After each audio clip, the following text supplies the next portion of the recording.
For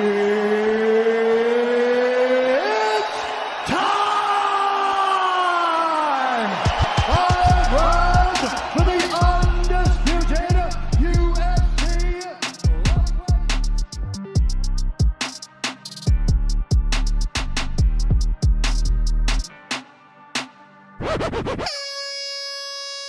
Et salut tout le monde, c'est Nico, j'espère que vous allez bien. Soyez les bienvenus dans MMA Club spécial religion et croyance. Oliveira versus Makhachev qui aura lieu le 20 octobre m'a beaucoup inspiré pour faire ce podcast dans le sens où j'ai vu beaucoup d'arguments religieux, notamment sur Twitter, sur les réseaux sociaux, comme si le vainqueur allait faire gagner une religion sur l'autre et vice versa. Donc je vais pas donner mon point de vue personnel ni m'attarder là-dessus. C'est un détail, mais disons que c'était pour expliquer ce qui m'avait inspiré un petit peu, grossièrement, l'idée de ce podcast. Voilà, la place du sport dans les religions, que disent les saintes écritures? Pourquoi Oliveira Makhachev place-t-il autant la religion au centre de la cage? Donc, on va commencer par le sport en général, à travers le christianisme, l'islam et le judaïsme. Puis, on va voir ce que j'ai trouvé sur les sports de combat avec quelques questions que les croyants doivent certainement se poser comme questions. Puis, un résumé de chaque religion. Voilà, c'est le sommaire mal présenté du jour. Bienvenue dans MMA Club. C'est parti.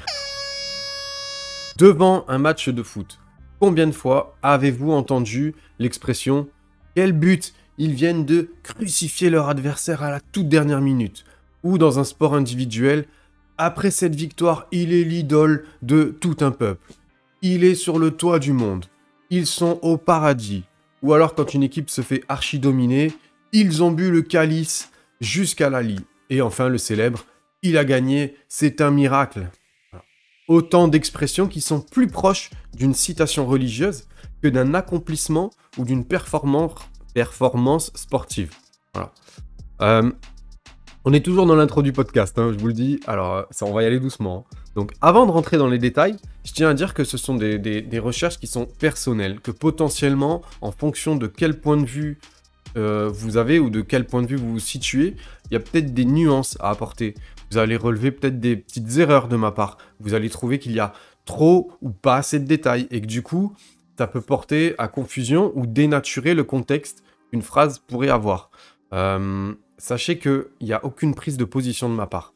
Il n'y a rien de volontaire. Si vous pensez à un moment donné que je prends parti, que je suis maladroit ou que je frôle le manque de respect, je m'en excuse par avance et je préfère, si c'est le cas, que vous veniez me dire en message privé, on discute. Moi, je serais ravi d'apprendre, d'avoir votre avis, votre retour et éventuellement, voilà, pouvoir s'expliquer et pas rester sur un malentendu alors que c'est pas l'idée. Voilà. Donc, voilà. On peut toujours sortir une phrase de son contexte, l'isoler et faire dire à quelqu'un ce qu'il a pas vraiment dit, entre guillemets. Je trouve que c'est pas... Là, c'est pas le but. Là, le but, c'est d'apprendre des choses, de partager des choses qui sont intéressantes. Donc voilà, on le sait, parler de religion, même de plusieurs religions dans le même contenu, c'est un terrain glissant. Mais chez MMA Club, on le fait avec bienveillance et beaucoup de respect. Donc à partir de là, l'échange ne peut être que gagnant-gagnant. Allez, c'est parti. Pourquoi les fans de MMA placent-ils autant la religion au centre de la cage? Pourquoi cet affrontement, par exemple, entre Oliveira et Makhachev fait monter au créneau deux clans? Il y en a un qui défend Oliveira, qui est issu du christianisme, et t'as l'autre qui défend Makhachev, qui est issu de l'islam. Ce qui m'intéresse surtout là, c'est par exemple, je prends l'exemple de Twitter parce que c'est vraiment un sacré défouloir. Pourquoi un chrétien ou un catholique qui supporterait Makhachev sportivement est un petit peu stigmatisé par ses confrères de la même religion, et pourquoi de même un musulman qui supporte Oliveira est-il stigmatisé également par ses confrères? Parce qu'on sort complètement du terrain sportif, et la victoire de l'un ou l'autre semble donner la victoire à une religion en fait. Donc j'aimerais bien, à la limite, que quelqu'un me dise s'il se sent un meilleur croyant parce qu'il a des sportifs qui sont forts ou qui sont champions à l'UFC tout simplement. Je sais pas si c'est un si c'est quelque chose qui est une priorité dans la religion d'avoir des athlètes qui sont performants. Je sais pas si à un moment donné ça s'est dit dans les textes saints, ça c'est quelque chose que j'ai pas vraiment pu trouver. Je sais que politiquement, ça envoie un signal fort. On a vu la récupération politico-religieuse, par exemple, avec Mohamed Ali. Ceux qui savent pas, Cassius Clay et qui Mohamed Ali était d'une famille chrétienne. Il avait un père qui était méthodiste et sa mère était baptiste. Puis à 22 ans, il a pris le nom de Mohamed Ali après s'être converti à l'islam. Donc il a rejoint la Nation of Islam, c'est une organisation afro-musulmane américaine, donc qui a notamment été portée publiquement par la figure Malcolm X dans les années 60. Et donc forcément, ça mêle la foi avec la politique. Ou la politique avec la foi, comme dirait Abdel Malik, le chanteur qu'on salue. Puisque l'idée, c'est quand même, du coup, d'exister dans la société, d'être reconnu, d'avoir des messagers du prophète et d'avoir des droits communs. Donc c'est normal qu'à un moment donné, ça dérive sur de la politique, puisqu'on touche à des phénomènes de société également. Mais maintenant, on va parler des textes religieux. Que disent les textes religieux du sport en général? Alors, à travers le christianisme, l'apôtre Paul compare la vie à une course que nous courons pour remporter le prix. Il dit « L'athlète n'est pas couronné s'il n'a pas lutté en respectant les règles. Puis, j'ai combattu le bon combat, excusez-moi, j'ai terminé la course, j'ai gardé la foi. » Ce ne sont pas des exemples qui parlent directement de sport ou de compétition comme on l'entend aujourd'hui. Mais les termes employés, il semble dire qu'il a une opinion positive du sport et même des compétitions. Dans la Bible, l'aspect spirituel est le plus important, mais il ne faut pas négliger notre physique. Alors le fait que l'aspect spirituel soit le plus important, c'est pas propre à la Bible, je pense que c'est propre à tous les livres saints. La Bible dit clairement que nous devons prendre soin de notre corps, mais le but ne doit pas être de développer son corps pour que d'autres nous remarquent et nous admirent. En gros, l'idée d'une starification, c'est pas très bien perçu. À travers l'islam, le musulman est soumis à des obligations légales dès qu'il quitte l'enfance. Alors, avoir un corps fort et vigoureux, la prière, le jeûne, le pèlerinage. Donc, on peut conclure que c'est le sport qui donne la force et la vigueur, le premier argument. L'objectif principal d'un musulman avant toute chose, c'est adorer Allah. Pour atteindre cet objectif, Allah donne aux croyants l'ordre suivant. Et préparez pour lutter contre eux tout ce que vous pouvez comme force et comme cavalerie équipée. Donc le prophète a interprété le mot force par le tir à l'arc. Il a dit la force, c'est le tir à l'arc. Voilà. Il est aussi dit toute chose qui ne fait pas rappel d'Allah est futilité ou inattention, sauf la marche d'un homme entre deux cibles. Donc là, ça fait encore appel au tir à l'arc. Il éduque son cheval, il s'amuse avec son épouse, ou l'apprentissage de la natation. Donc là, on rentre déjà dans des détails. Tout à l'heure, avec l'apôtre Paul, on n'était pas dans ce niveau logique de détails. Là, on rentre vraiment dans des détails. Donc, je trouve que c'est très intéressant. À travers le judaïsme, la plupart des sports ont lieu le samedi, pendant Shabbat. Pour de nombreux sportifs, c'est une décision difficile. Le sport ou la spiritualité. Donc à ce sujet, j'ai vu qu'en mars 2016, la ministre de la Culture et des Sports israélienne, Miri Regev, a annoncé qu'un début d'accord avait eu lieu entre les clubs de foot et la fédération de football et que ça avait été obtenu. Elle annonce par exemple que le nombre de matchs pendant le Shabbat diminuera et que les joueurs qui décident de ne pas jouer pendant le Shabbat ne doivent pas être pénalisés, donc ils ne seront pas pénalisés. Donc on se rend compte que c'est un vrai problème à ce niveau-là.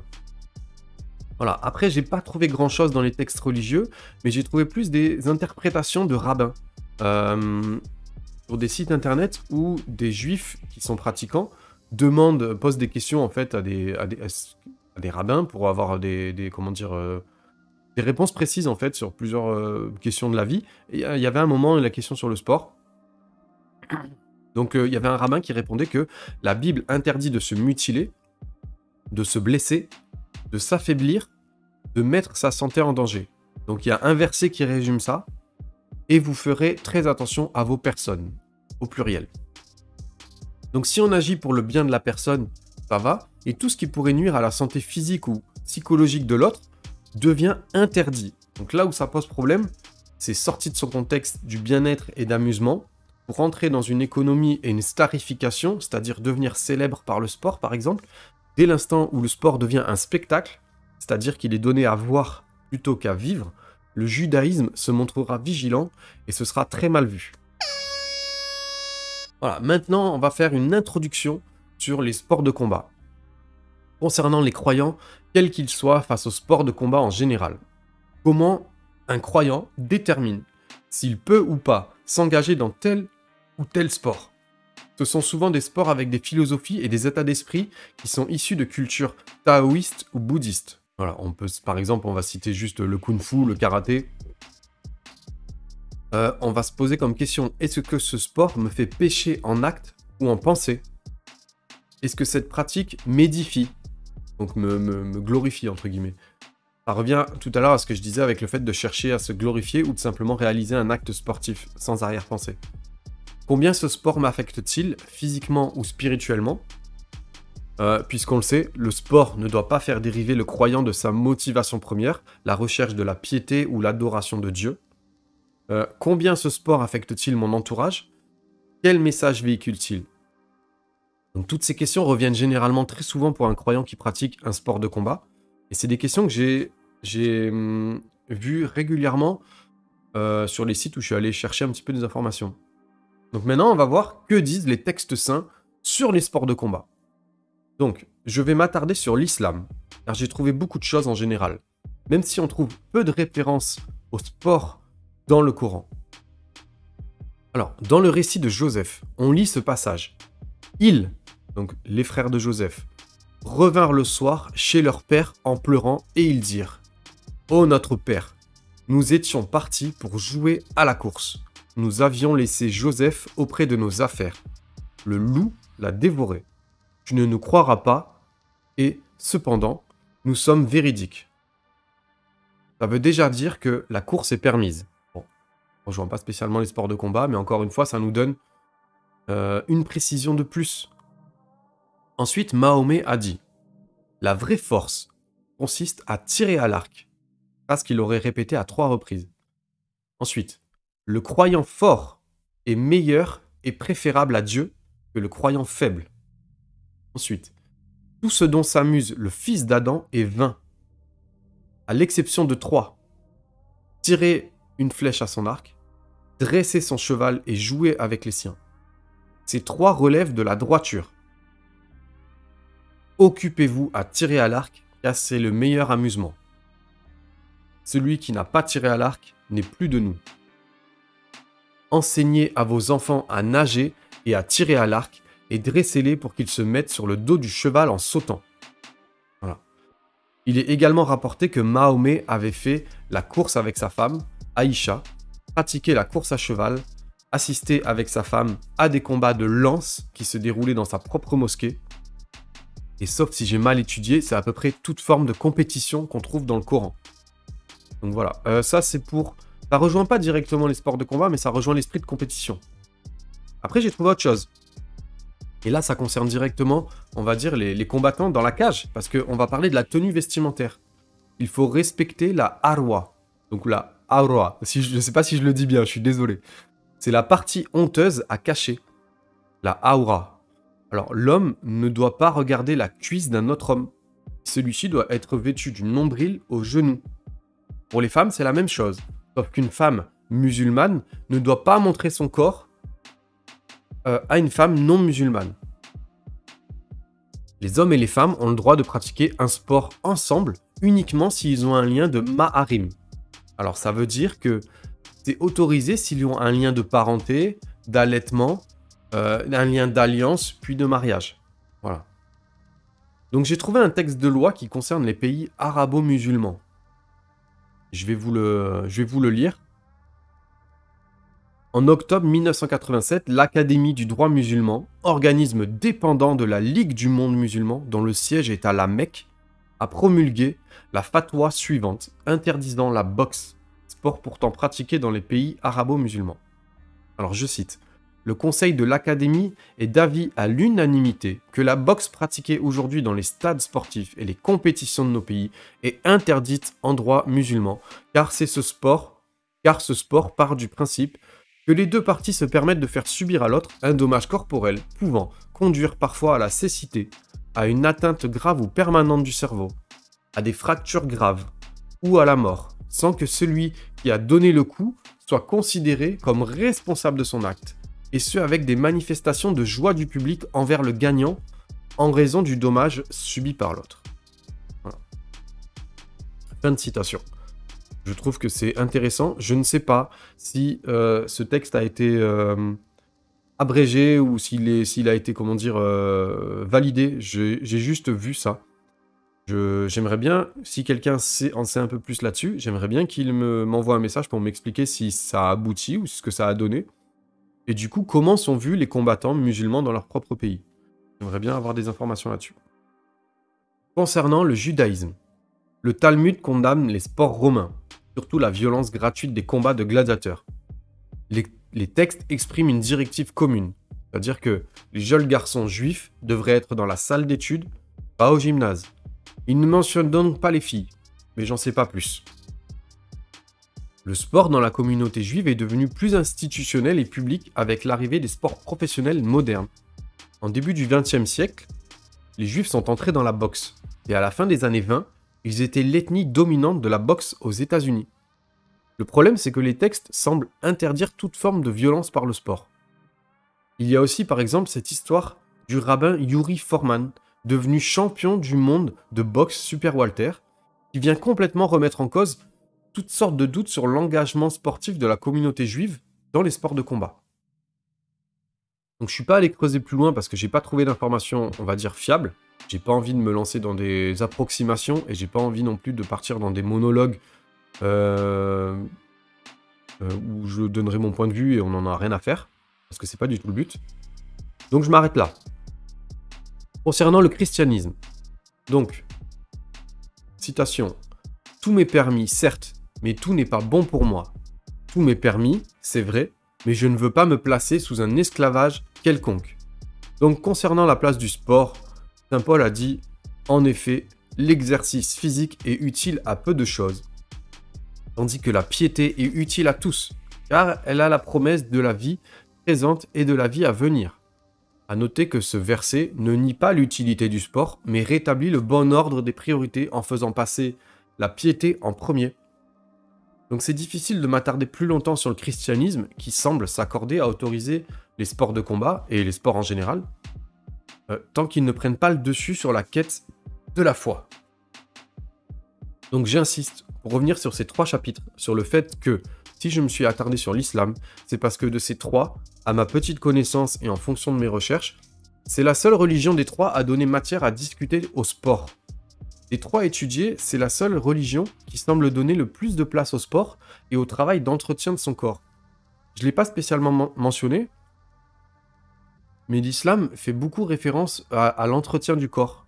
C'est-à-dire qu'il ne place pas forcément le sport au même niveau que l'étude des textes, que la foi, que la piété, que la recherche de l'adoration d'Allah, c'est vrai, mais il est souvent mentionné que c'est très important de prendre soin de soi physiquement. Donc c'est pour ça que le chapitre sur l'islam était plus complet, parce que c'est la religion sur laquelle il y a le plus de détails. Voilà. Je sais pas ce que vous avez pensé de ce podcast, il est terminé, j'espère qu'il vous a plu. Si c'est le cas, eh bien allez mettre un pouce en l'air, et surtout si vous avez aimé le sujet, partagez-le autour de vous. C'est super important pour le podcast d'avoir une communauté qui partage autour d'elle. Donc voilà, pour moi c'est cool de sentir le soutien et la force qu'on donne pour traiter des sujets intéressants comme celui-ci. Ça demande beaucoup de travail, beaucoup de recherche, même si ça n'a pas l'air. Voilà, je vous dis à très bientôt pour un autre podcast. En attendant, prenez soin de vous. Et comme d'habitude, je vous fais des gros bisous.